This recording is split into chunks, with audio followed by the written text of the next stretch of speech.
The broadcast is now starting. All attendees are in listen-only mode. Hello, good morning. Oh no, good afternoon. It's 12 noon. Thank you very much for joining us today at Minerva's fourth in Minerva series of webinars regarding smaller businesses and sustainability. So today we're joined by two speakers who are going to talk to us about their experience within the health and wellbeing sector. Next slide, please, Amanda. So everybody is aware that sustainability is on the agenda, and certainly in this time of COVID-19, it is written much more boldly and more clearly than ever before. Businesses, I think, at every level have been thinking about how can we do things differently? What will be our new normal once hopefully we have COVID-19 under control? We definitely know that from a citizen or consumer point of view, there is much greater awareness now about the issues regarding sustainability. Sustainability of the planet, sustainability of our food chain, sustainability of biodiversity. And of course, from a business perspective, it's a question of also how are we going to manage sustainably our businesses through this very uncertain period and obviously going forward. There's definitely a tangible shift in values and expectations around globally, European level and national and of course local level. We know, for example, locally here in Test Valley, that they are looking at a much more sustainable future, for example, for the town centre. And we look forward to seeing how that might develop going forward. In terms of the wider landscape around sustainability, there's some very, very clear and very helpful, what you might call benchmarks that help to anchor our thinking around sustainability. And these mainly are the United Nations Sustainability Development Goals, which have amongst them not only thinking about the sustainability of the planet, but also thinking about the well-being and sustainability of the people on the planet, and how all embracing policy, all embracing sustainable practices can help to develop that. And of course, on the back of that, we're also very much aware of how sustainability is so closely linked with climate change. So the practices that we will adopt on an individual level, and of course, as we adopt for our businesses, can all contribute to helping move that agenda forward. So our mini-series has been about talking to people who are working with their own organisations at the moment to think about, the well-being of their own organisations, about the people they serve, or the supporters they have if they're charities, and of course within the context of the planet overall. Just out of interest, there was an interesting new report that came out the weekend that was in the Sunday Times, done by a company called Smurfit Kappa. Where do they think up these names? Smurfit Kappa, but they are actually one of the biggest companies dealing with packaging, recycling of packaging. And we know that for many businesses who are developing products, that actually this is a big issue. But they did a survey with 200 business leaders where it definitely reinforces, I think, surveys that are done already by the big accountancy firms, for example, that the business owners at the very high level and their financial officers are basically saying that putting sustainability as one of their key factors, sustainability is a purpose of the business alongside profitability, is actually now really taking hold. And in that 200 survey, 74% were saying they definitely agreed with that. So if anybody's got an interest in the wider issues, I do suggest that maybe you can put the link into feedback to that survey, and also to the United Nations Sustainability Development Goals. And this is of great interest to Minerva because actually, if you like, our day job, we work with a lot of projects that are involved with sustainability on a European and indeed a global scale. We're working with bio-based product development. We're working with looking at sustainability of different agri and agricultural sectors. So it's a big area for Minerva and so on. So next slide, please. Just very briefly, This is the agenda that we're looking at for today. Oh, I'm sorry. No, first of all, say hello. We have with us today, we have Siobhan and Helen, who are going to be speaking to you a little bit later. And also got Amanda here, who is our technical whiz, going to be helping with any technical queries. And obviously there's me as well. So the agenda, next slide, please. So we're going to start off with just a little question for everybody who's actually online at the moment. And then we're going to have three presentations from three different organisations. Unfortunately, Sora from the Spa South Lodge is not able to join us, basically because it's good news, because she is actually able to reopen. We will be continuing with some information from Sora via Q&A that she has very kindly answered for us. Then Siobhan from Your Mind, Your Body, and then Helen from Andover Pilates, and then we'll have a Q&A session. But just to say that throughout the whole piece today, you can put in your question box any questions that you might have. And then obviously at the end, hopefully we'll entice you to stay in touch with us and obviously allow us to provide you with feedback to that. So firstly, just a question for you, and do please put your responses in the questions box for those who are attending not as panelists. As many businesses are now beginning to reopen, what do you foresee is the biggest challenge for your organisation to remain sustainable long term? We've put just 4 ideas here. Continuing to provide your services might be the most important issue. Well-being of staff, could be management of premises, or it could be the fact that even now, as we're very well aware, that the future remains quite uncertain and perhaps is unknown. So if you would like to just give us a 3 or 4 word answer into the question box, that would be really great. And panelists, obviously, you're very welcome to add in your thoughts as well.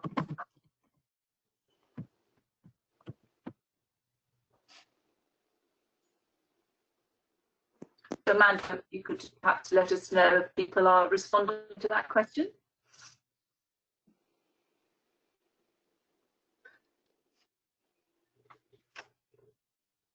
That's 4, and let's have a quick look at the answers that are coming through. Future uncertainty seems to be one of the key areas here. Continuing uncertainty, yeah. That's come through a couple of times actually, that and the well-being of staff. Those are the 2 sort of main ones that seem to be coming through at the moment as answers. Okay. Yeah. Okay. Well, as we go through talking to our 3 organisations, it'll be interesting to see whether those who are attending the webinar, that our challenges that our 3 speakers, our 3 organisations present to us, actually chime with your own experience. And it'd be good for you, you can continue to put comments into the question box, obviously, as we continue. So I think let's get cracking then with the spa at South Lodge. So the spa at South Lodge, and Sara was due to, Sara Young, who's the manager of the spa at South Lodge, was due to speak to us today, but it's good news that reopening, and she is so busy with inductions and looking at protocols. Unfortunately, she can't join us in person. But never fear, there is one that we prepared earlier. So we did actually prepare some questions, which she has very kindly responded to Amanda. So I'm going to ask the questions, and Amanda, aka Sora, will be responding. So, so in terms of the spa portion, what innovative ways have you found you've been able to deliver services to your members whilst the spa's facilities have been completely closed? Yeah. Well, yeah, I think that's an important point, I think, which many organisations are going to are going to understand these points that are going to be made. Mm-hmm. Okay, I think the initial point is that the whole of the spa and the associated hotels were all shut down, so everything was closed for a certain amount of time, obviously given the restrictions. In terms of the gym which they have there, they used an online app which enabled them to deliver live classes over the internet to members.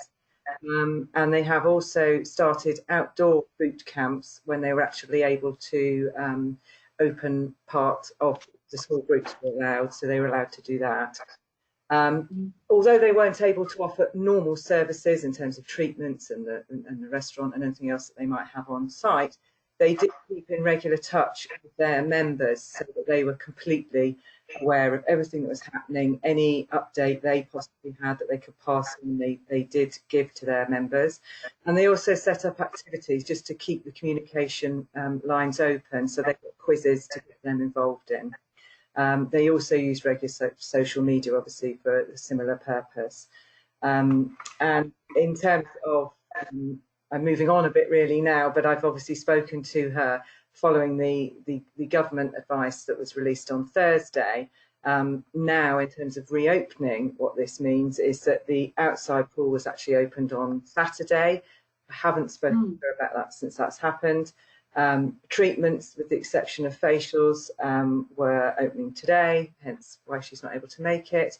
And then the gym and indoor pool will open on the 25th of July, all in line with current, government regulations.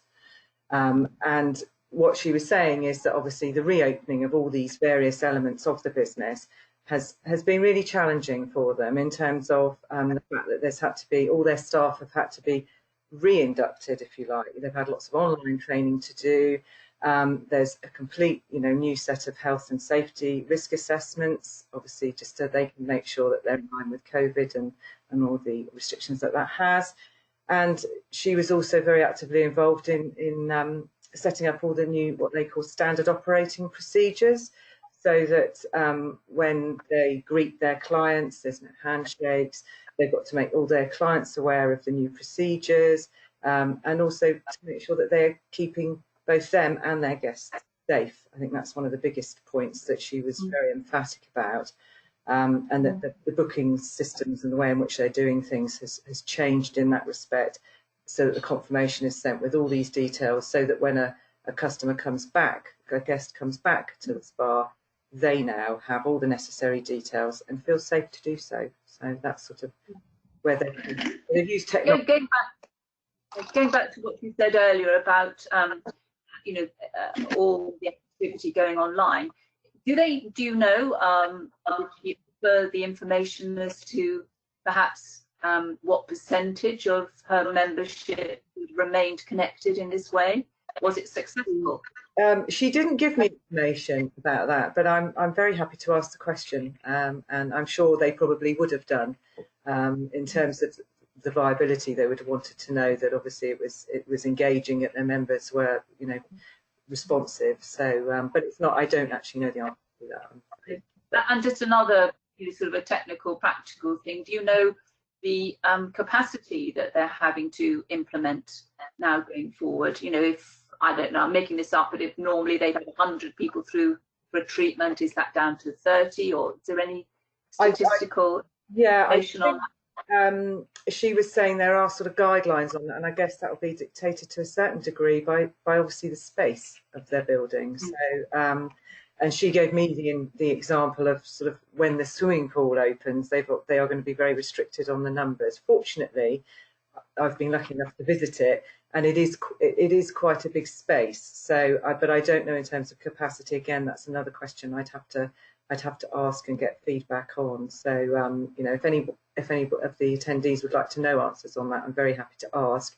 and can feed that back accordingly. So, I'm not sure. I think it's because it's so new as well in terms of the side of things. I mean, obviously, today was the day that most of their, what services have been closed were able to reopen. So, but I know that they will be actively looking and reviewing their whole processes, and that kind of information will be key in going forward in terms of how they operate. So yeah, exactly. So turning from, if you like, the practical to perhaps what you might call the emotional, we know that, in many ways this whole pandemic has had enormous impact, on all of us in many different ways. There might be feelings of isolation or anxiety, or indeed very practical financial concerns. How has Sara and the organisation supported the staff during this time? I think, as you said, many people are actually being furloughed, so not involved at all. Yeah. What steps have they taken, perhaps, to ensure the well-being of their staff during this time? Yeah. The biggest thing has been communication. Regular two-way communication was the thing that she really highlighted. And when she talked about communication, it was communication not only within teams, sort of because of the team spa or in the hotels, but within all levels of the organisation. So she talked to me about their managing director, Mr. Paccarelli. He would actually, he communicated with everybody as well. And I think when it's driven from the top, there is that reassurance to everybody, whatever level they are within the organisation, of their importance, and also that they are aware of what is happening. So this was done via Zoom. Obviously, other people, there are lots of different platforms out there. They use Zoom to do that, and have meetings within their teams. They did those on a regular basis. And then they also have an internal platform which was designed for them called Hubbub. So this is a mobile phone app that all employees have access to, and it means that they can all be kept abreast of what is happening. There's consistent messaging when it's important messaging, so that staff feel calm. They know what's happening, they know what's going on, as much as they could ever be, told. And so it's a really effective way of communicating. I know Sara said that employees have really engaged with it, and it's a really useful piece of software that they've used within their organisation and across all the 6 hotels they've got. So very strong strategic approach. And as we know, with all the communications work that Minerva does, that engaging, if you have engagement from the top, and there's leadership from the top, that helps enormously in driving it through. Maybe there are other organisations in the UK at the moment that could take a leaf out of the spas and the exclusive collections strategic approach to this. Yeah. Mentioning no names. Marvellous. The other thing she mentioned, just very quickly, was also about training. As a company, they felt that keeping up to date with training was very important, particularly when they weren't, they were furloughed, so they weren't working at all. And obviously 3 months is a long time to be away from what you do. So they felt that delivering training was important, so that when people are coming back to work, obviously they feel comfortable about what they're doing, they're keeping their skills up to date. So that was another aspect in terms of the well-being of their staff, and to reduce levels of anxiety, that they felt was incredibly important. So they did.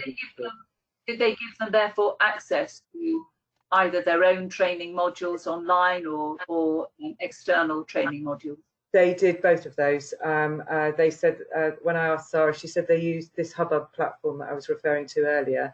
They had suppliers and various other parties that had online training that was beneficial to the staff, and that they used that and put that up on the platform, and then people could access that at their leisure. So they did. Yeah. Okay, so then one global question at the end.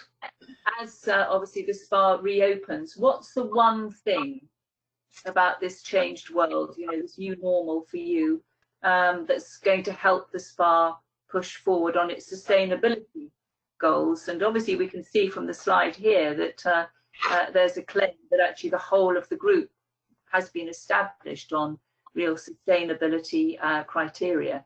So what is the one thing? Did Sara, was she able to pin it down to one particular area? Yeah, well, I think basically because the spa was built on very high environmental sustainability credentials. Given everything that COVID has brought with it, she feels very much that the importance will be on the economic sustainability, certainly initially, in terms of just making sure that they are opening parts of the business that are going to be viable. So that's really sort of the drive at the moment, and sort of longer term. So they are only opening those areas and premises which they feel will be profitable, and they're also increasing the flexibility of their teams that they've already got, to work across different roles with reopening now, because they've invested time in them. So they don't want to, sadly, I think they are having to go through the process of perhaps making some redundancies. They don't really want anyone to lose their role. They want that to be able to be flexible and for people to move across. So again, it's sort of the financial aspect from that point of view, whilst also trying to maintain their environmental credentials. They, wherever they can, they are now. Sara told me that, with this, I know the PPE is a huge area when it comes to sort of, they are, a lot of it is single use, but they are using reusable face shields and reusable masks only for the staff in that instance. But so where they can, they still have the environmental side of things very much at heart still. So that's where they're at, really. So yeah. Good. Well, do say thank you to Sara for participating in the session. Maybe you could include a few points, from her response in the feedback that we give to everybody attending. Yes, I'm happy to do that. Thank you very much, Amanda, for standing in for Sara. So I'm delighted now to welcome Siobhan Booth. So next slide, please. And here we have Siobhan. Hi, Siobhan. Thanks very much for joining. Good afternoon. So thank you so much for having me.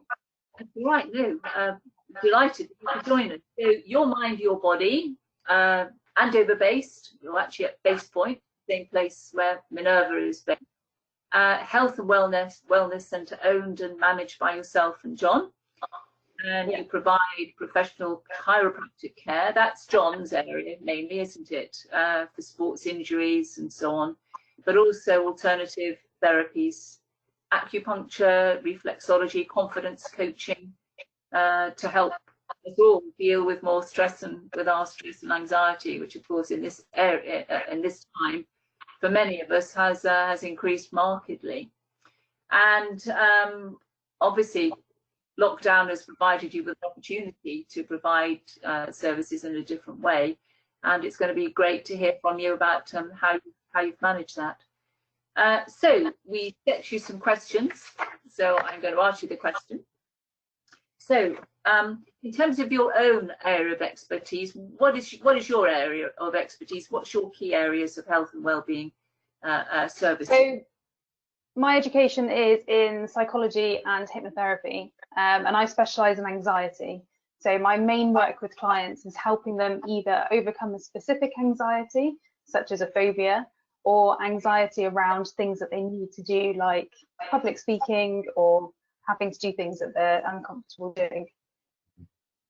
I think I recall that actually I'm a horse rider myself, and I think that you have actually done some work with those involved with equestrian in terms of competition, dealing with your nerves and stress around competition. Yeah, absolutely. So I'm a horse rider, and I compete at dressage myself, and have done show jumping in the past. So yes, that's one of the niches that I particularly enjoy working with, is horse riders who are struggling with their confidence in any way, but competition is usually the most popular service that I offer. So in terms of this, these strange times, the last 3 or 4 months, how have you had to adapt, your plans and your services that you provide? In many ways, I've been very, very lucky, because I was already moving towards an online presence anyway, because I'd started getting inquiries from as far away as Derby and places like that. I'd already started the process of developing videos, online courses, and also video call software. So I was extremely lucky that when the pandemic really kicked off and we realized that we weren't going to be able to see clients face to face, I was able to transition very, very easily. the challenge for me really was helping people like John and our massage therapist and our aromatherapist, helping them work out how they could change their business. Because as a clinic as a whole, we need to all do well. It's not just about my work. So the biggest challenge for me was really supporting those people that I work with. Mm. So in terms of John and the other areas of services, then what ways have you actually developed then in order to communicate with your clients and hopefully provide them with, you know, with actual support, you know, during this difficult time? Yeah, so the key thing for John particularly was, because he specialises in back problems, obviously all musculoskeletal problems, but generally back problems. Because he wasn't allowed to see people face to face, it was pulling out the really important parts of what he does and how we could offer those over a phone call or over a video call. So a lot of the therapeutic tests that he uses, you can actually do at home. So he can talk you through how to do them. So he can, over a video call, test and make sure that if somebody's experiencing really severe back pain, which people do, and it can be really severe, he can test for certain concerning symptoms. He can make sure there's nothing really serious going on. He can give advice about pain management. He can give things like stretches and exercises to do that will alleviate the pain until they can get to somebody, which is about now that people are starting to come back for actual treatment. So it was really pulling out the key parts of what he does for clients that's not just manipulating a massage. And it was the same with our massage therapist. So again, being able to talk people through appropriate stretches, even self-massage techniques for people who have foam rollers or a tennis ball, or just something that will give them some relief because they're stuck at home in pain. Devastating. So how have clients responded to that? Has there been a positive response of people being, you know, your phone calls really and video calls being blocked out, and have you had to book people? Is that how you've been running it? Yeah, so we've been running it as a booking system as we would with a normal session. We haven't been as busy as in person, so I think a lot of people were avoiding doing it unless they were desperate. But we had enough of an uptake that we felt that it was really worth doing, and we had a lot of positive feedback from people who were quite scared and were able to access help and advice that was able to help them, and crucially keep them out of A&E, because that's where people go when they can't get advice. So yeah, it was a really positive experience for everybody involved. So could I ask you an economic question? Did you actually charge people for these sessions? Yes, we did, yeah. So we blocked out a certain amount of time. John in particular will go through a full assessment. So we agreed a charge, or we developed a charge that was slightly less than what we normally charge, but still kind of reflected how much support, advice, and how much of his expertise was required. And out of interest, is there a difference in a gender response, you know, to John's services, perhaps specifically, you know, where they're That's more... a good question. I'd have to look at our stats for that. I'm not aware of one, but I could find out if you wanted a specific answer. But it seemed to be a mix from what I saw. Right. And what about your side of things? You know, generally, as well as perhaps anything you've been able to do during this time, do you have a difference in terms of gender requests and responses? I'm really lucky, actually. I seem to have quite a balanced book. So I don't know if it's the way that I come across or the way that I talk about things, but I do see a lot of men, because I think people think that anxiety is traditionally more of a woman's issue. But yeah, I don't know whether it's something to do with me or just men are becoming a lot more aware of these issues and a lot more prepared to do something about them. But I get to see quite a range of people and genders and ages. It doesn't seem to be a single type. No. I think during this time, I think there's been a greater recognition, hasn't it, of the fact that anxiety can actually impact anybody, you know, of any gender, and also any or no gender, and obviously of all age groups as well. Yeah. Good. Right. So I don't know if you know this, but good health and well-being is one of the United Nations Sustainability Development Goals. You probably are aware of that. And obviously a key area of concern. What advice would you give? You're going to be able to give a little bit of free advice here, hopefully, over this little webinar.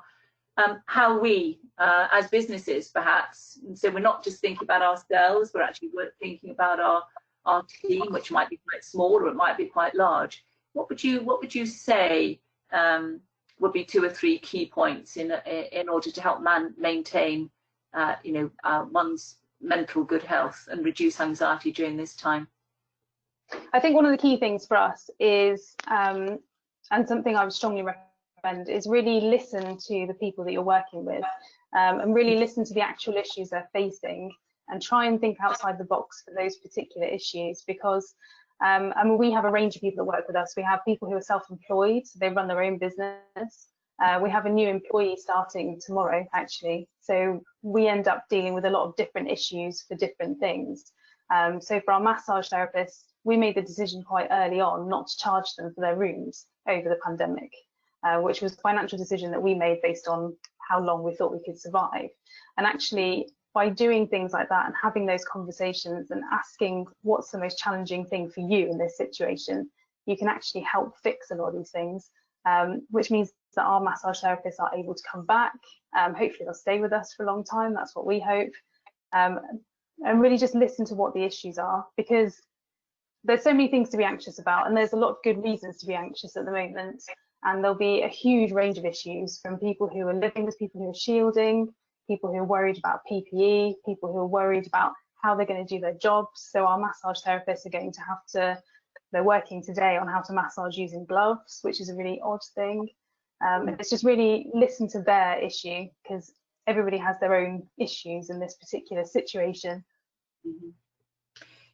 Yeah, good listening is, I think, one of the skills that's definitely lacking. It's something we, certainly within the field that we work, in terms of communicating about all kinds of things, it's a skill that definitely. And what's that phrase? We speak in order to respond rather than to listen. And I think social media can be quite a detrimental tool in that regard. Yeah, definitely.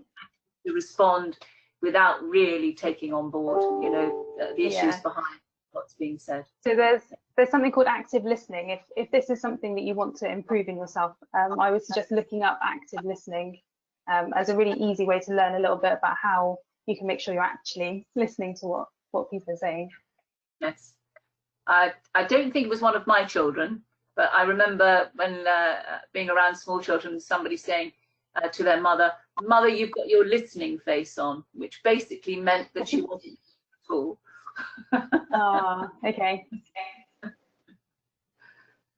Good, Siobhan. Anything you'd like to add? Just closing remarks, or? No, I don't think so. It's been a really weird time for everybody. So yeah, I think the more innovative we can try and be at this stage, the better it'll be in terms of long-term sustainability for everyone. Yeah, good. Thank you very much, Siobhan.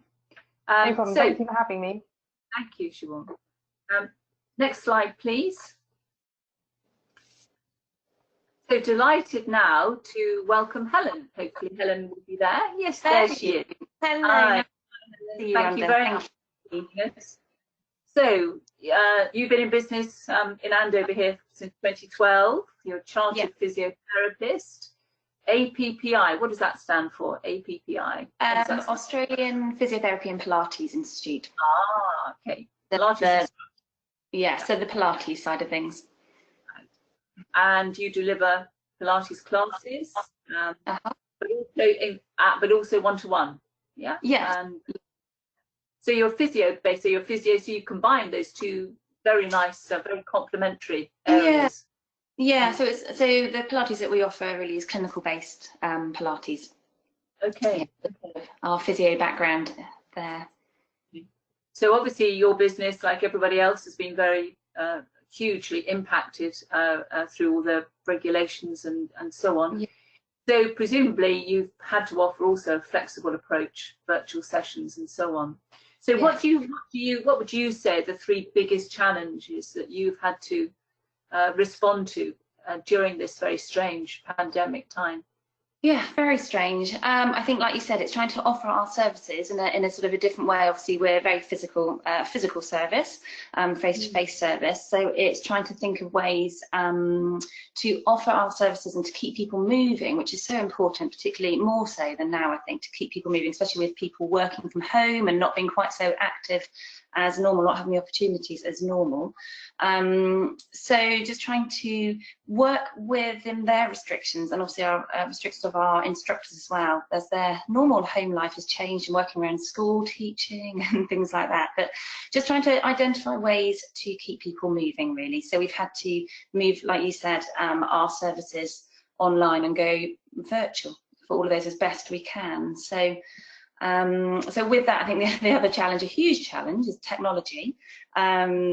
We're physiotherapists, but that isn't our main thing. We're there to help and treat and move. So the current technology that we do use in our booking systems, we've had to adapt to apply to virtual, which has been great. That has been a big learning curve for myself, but it's worked really well.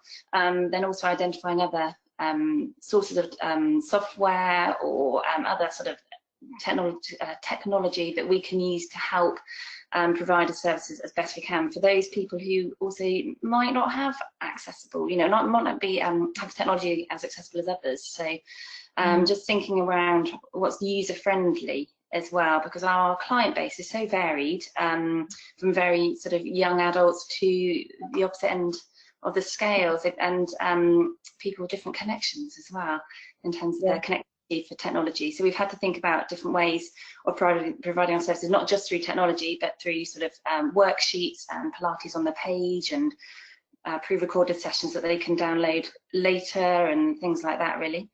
So then, and the third challenge really for us is, well, I think the future, just not knowing. I think it's what mentioned actually earlier in one of your slides, wasn't it? The sort of the uncertainty, which I think has had a huge impact throughout all of this, going day by day, week by week, as the changes have been coming through from the government, and responding to what our clients are needing and what they're saying. Yeah, just trying to be responsive to what they're wanting and adapting to that for this sort of current period, but obviously then thinking ahead. So there's always that thing in the back of my mind, sort of knowing, the temporary measures that we're temporary changes, but also obviously potentially more permanent ones as well. So we're, still not clear, are we really? But the work in progress. So what have your clients been saying that they need? What is it that you think has been most successful in terms of your strategy, during these last few months? I think having a varied service has been really good. So we've had various options of so basic things like having, so obviously we've got the one-to-one sessions versus group sessions, just timetabling different times, trying to figure out that their lives have changed. Obviously they've got the school children there, where previously our classes were very popular either before work or after work or lunchtime sessions. We just had to sort of rethink those things a little bit. And I'm really surprised actually how successful the virtual sessions have been, and people have really changed their mindset and come on board with it. So people have been so flexible and so willing to change and give it a go. So I think that's been really refreshing and actually really pleasing. But presumably that you will have a percentage of your clientele who, as you said earlier, are not tech savvy. Absolutely. Have you been using telephone and maybe even sending things by post or things of that kind? Or? Exactly that. So I've just been providing worksheets, so ones that we call Pilates on a page, or just different worksheets, again, responding to what their individual needs are and putting something together, either sort of handwritten worksheets, some which actually have got some small snippets of videos that they can look at, just using different technology. But those are sort of the main ways, really, and similar to what Siobhan was saying, some sort of phone calls as well, but not as many as we expected actually. So I think in general, I probably say about 25%, only 25% of our current client base have continued with some sort of Pilates service. Mm. So that obviously has huge financial implications, you know, for your business. Presumably, did you say you've had to furlough some of your other therapists who work for you, or are they all self-employed, or there's only 3 of us in total, and yes, all self-employed. So again, we're keeping some Pilates classes going so that people have got a choice of instructors as well. Right. So they're doing. We are all working and providing as best we can some of our regular classes that we were doing before. Yeah. And you've provided those for free, have you, online? No, we haven't actually. We have put a charge on them, but obviously a lot more reduced to our face-to-face contacts to try and make it so viable for us as instructors. And yeah, I think everyone's been very good with that actually. We've tried to think of different ways to price things, so not just pricing purely for your session. So what we would do previously is to have the whole booking system where you book for a certain amount of weeks, where this has been pay as you go. So that's been a big change for us. So it gives people more flexibility. Different time sessions, so an hour session, 45 minutes, 30 minutes at different pricing levels as well. And all half price or lower than our normal classes. We're looking into sort of memberships now, a bit more sort of pricing options where they can have more than just the one session in a price package, or access to pre-recorded videos, things like that, just to try and, so that's what we're looking at the moment, just different pricing options to make it. Do you think you're going to keep that approach going forward? You'll obviously, hopefully at some point soon you'll be reopen at some kind of capacity, but do you think you will continue the online alternative as well? Yes, most definitely actually. It's really opened my eyes up to a completely new, different sort of business revenue, and it's really worked well for, I think, a lot of us, instructors included as clients, so that we've had a lot of good feedback about people wanting to remain virtual actually. Right. So I've just literally, since the announcement of us being able to reopen, sent out a survey to everybody, and I've had a huge number of responses already, which is great. And it's interesting, so I think when I looked this morning, I think it's about 60% of people wanted to return to studio, and I think about 40% of the responses wanted to stay online or have a mixture of the two, depending on how things go, have the option. So it's definitely something that we will keep going alongside our old studio classes, sort of our old business model. So things are going to change quite a bit. So that's something I'm going to be getting my head around over the next week, make it all, so the logistical challenges of that and making it work, and yeah, trying to keep all options going for people. So when you have in mind a date when you actually will be reopening now? Yes, we're not going to open till September, because I think previously through communication we wanted to give people an idea of dates, and again, similar to what Siobhan was saying, I think in terms of their anxiety and just knowing where things were at, we kind of just made a decision to wait until September, partly because August is typically kind of a bit of a slower month for us anyway, because of children's school holidays and people going on holidays themselves, and it will give us the time really as well to really make sure that we're safe and we can implement all the changes that we need to put in place to ensure that it is safe for everyone returning. And obviously for those clientele who've got children, hopefully the children will be back in school as well, so perhaps some people are freer, well, and also hopefully back at work, so they're freer to make that decision to come to a class at a particular time too. Yes, completely. So I think keeping the virtual going over the summer holidays, which again is different, because we in summer holidays we do reduce our service a lot. So actually, this is not a bad thing. So yeah. But no, we will definitely keep this going, and we're constantly changing, we're constantly learning, still evolving, still adapting as the weeks go by. So. Yeah. I think that's in common with all of us, and one does wonder about these IT tech companies that are securing a lot more customers. It's going to be an intriguing question how many of us will remain using their services to the same level. Yes. Is there anything you'd like to add? Or?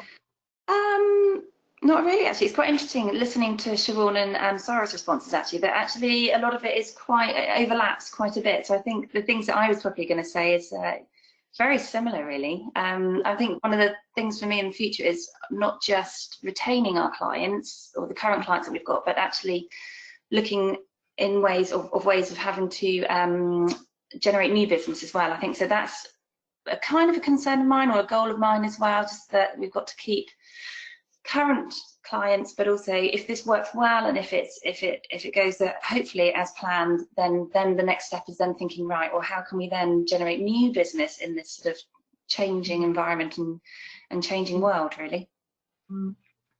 Good. Helen, thank you very much indeed. Good, very much. Good luck to you. Thank you. So we have a question session now.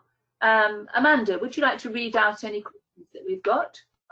Yes, certainly. One of our attendees has asked, they'd be interested to know whether a whole new format / process for hypnotherapy, etc., the kind of services that are being delivered, has had to be designed in response to the very specific personal challenges around COVID. That's a question. That sounds like a question for me. Yes. Yes, Siobhan. It hasn't really changed how I work that much, because if you're working one-to-one with a client anyway, you're already dealing with their own specific set of anxieties, which is very, very unique to different people. So to be honest, no, it hasn't changed how I work at all. In terms of doing it online, again, the process is very, very similar. The face-to-face conversation is very similar. And as long as somebody can get the peace and quiet to sit and listen to the hypnosis aspect of what we do, it really just functions in the same way. The biggest thing that I've noticed that's different actually is that my clients are a lot more chatty than usual. I think because we're having less human interaction, I found that I have to leave a lot more time between clients because people just want to chat a little bit more than they do usually. So that's the only change for me really, is I've added on a bit of time because people want to catch up a little bit first. Yes. Actually, I in fact, that was a question that was at the back of my mind, actually, thinking, with your one-to-one, whether actually you have found people actually more forthcoming. Are they more forthright about their anxieties, or I think so, yeah. It's almost like this massive pandemic has opened a conversation about mental health, which is really, really good. And it almost seems like now's the time people are deciding to do something about it. So you'll talk about their anxieties around the pandemic, the way it's affected them personally, but then they'll also talk about their experience of anxiety for many, many years. So for some reason, they've just got to this point.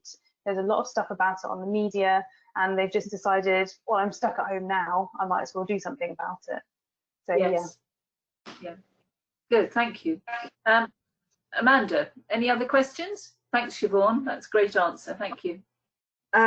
We have a couple. Obviously, this is more to do with environmental sustainability, really. The fact's obviously that, as many of us probably know, it's Plastic Free July. So how is your business coping with ways of reducing plastic waste, and how will you continue to accelerate your sustainable approach to this? I think that I know I had a chat with Siobhan, so maybe Siobhan, I don't know if you've got any input to this at all, please. Yeah, absolutely. In our clinic, we try and reduce plastic where we can anyway. So that's been something we've been doing for years. So things like we have a water dispenser which clients can help themselves to. We use recycled and recyclable cups as opposed to plastic ones. The challenge we're facing at the moment is PPE. The aprons that our physical therapists have to wear are plastic and they are single use. We try and mitigate that as much as we can, but unfortunately at the moment it is something we just have to do so that we can carry on working. Yes. Amanda, I think you can, Minerva ourselves, we've made quite a limited pledge, but I think quite significant one. Perhaps you would explain what we are endeavouring to do as an extra. I mean, obviously, all of us try to reduce our plastic use, but you share with us, Amanda, what we've agreed we are doing Definitely. We've decided that we are going to, well, I'm quite partial, my family, to sweet treats. So I suggested to Rhonda and the team that we basically only either purchase sweet treats that come in recyclable packaging, or we go one step better and make them all. So we're all up for the challenge. I think my colleague Mimi is a very good baker, so I know she's already started doing stuff, and I have too. So that's what we're hoping to do. And amongst everything, you know, the other initiatives, it was quite hard to find something though, where obviously we're not all in the office just now, but we thought we could all do that as a contribution to reduce our, you know, our plastic waste. So yeah, absolutely. So I said that probably my contribution will be actually going to the bakers and actually not just having them hand it to me, and I shall eat it on the spot without needing any kind of packaging. Yeah. Exactly. Thank you. See if we have Other question? One other question, or it's another question for Siobhan. Do you have a technique to self-soothe in moments of unexpected, intense stress? It's sort of quite a specific question, but I don't know whether you can give any advice on that, or I can put you in touch with the person that asked, whatever you feel is easier. Yeah, I have many. Self-hypnosis is a really easy one to learn how to do. Really, if you go on the NHS website, they have a breathing technique, which is where you breathe in for twice as long, or no, you breathe out for twice as long as you breathe in. So I think it suggests you start with counts of 4. So you breathe in for 4 and then breathe out for 8. And that's a really simple and easy way of just calming down that whole process. If you're particularly geeky, whoever asked it, and wants to know a bit more about the background of why we hyperventilate and why we do some of this, I would suggest having a look at my podcast, where I talk a lot about the physiology behind anxiety and the neural pathways that get activated and why we get those feelings, and then how we can calm them once they start happening. Good, thank you, Siobhan. Is that it, Amanda, for specific questions? I have one last question, actually, and it's quite an interesting one when it comes to sustainability, actually. And it says, are you all having to use chemicals in your cleaning regime, obviously in terms of wiping down and things like that, just out of interest, really? So, yeah, I'm not sure who's got a response on that. Obviously, I'm Helen or... Yeah, Siobhan? Your preparation. Yes, I can talk for our whole clinic, because obviously we have to clean between each and every client. So yes, unfortunately, we are using antibacterial sprays. We are using hand gels. We're using a lot of soap. So unfortunately, yes. All we can do is go for the brands that are the most kind of user friendly. And that's all we can really do about that. We have to make sure that it's a certain level in order to carry on. So unfortunately, yes. Yeah. And for you, Helen, is it the same for you? Yeah, exactly the same as Siobhan. Yeah, unfortunately. Yeah. And is that something that government guidelines have asked? That is followed? Yes, I'm assuming. Yeah. But it's and got also to be professional associations as well. Mm-hmm. Oh, okay. Yeah. Okay. Yes. But obviously the protective gear is so important, because we know that so much can be transmitted through the air as much as anything that lands surfaces. Well, thank you both very much. All bases. Sorry. I was just saying we have to cover all bases, so yes. Yes, absolutely. Every surface. Yes, indeed. So Siobhan and Helen, thank you both very much indeed. Good luck, with everything going forward, and maybe we'll have an opportunity to speak to you again a little bit later, and hopefully things are a little easier or a bit different. Should we say different rather than easier? Yeah. Thank you. Thanks very much. So now for something a little bit different, for those who are online, we'd like you to help us to build a sustainability word cloud or a word picture. And what we'd like you to do, if you mind, if you've got your phones handy, you can log on to the Menti website, which is on the slide now. And if you are able to do that, It's very simple. Once you get on, you enter the code that's on the screen now, and we'd like you, if you wouldn't mind, to think about 3 words that for you encapsulate your experience of sustainability during this period, and or how it's going to drive the way you do things going forward. If we give you a few minutes, if you've got any technical questions on that, do just put them in the questions box. And what we'll do, we ask you if you wouldn't mind putting in 3. The question comes up immediately. You can then just put your responses in, and then when Amanda sends you the feedback from the webinar, we'll send you a copy, a file, obviously, of the word cloud as well. We've had, this is the 4th of our webinar series, each focusing on a different sector, and we'll be able to compare and contrast the sustainability word clouds that have been generated and see if actually we can combine them. So there'll be a combined word cloud. So Amanda, are you keeping an eye on Menti at the moment?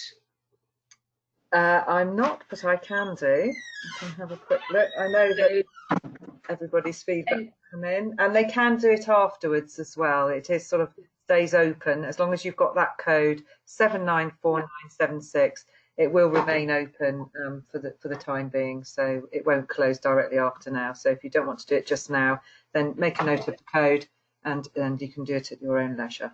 So yeah. Thank you very much, Amanda. No problem.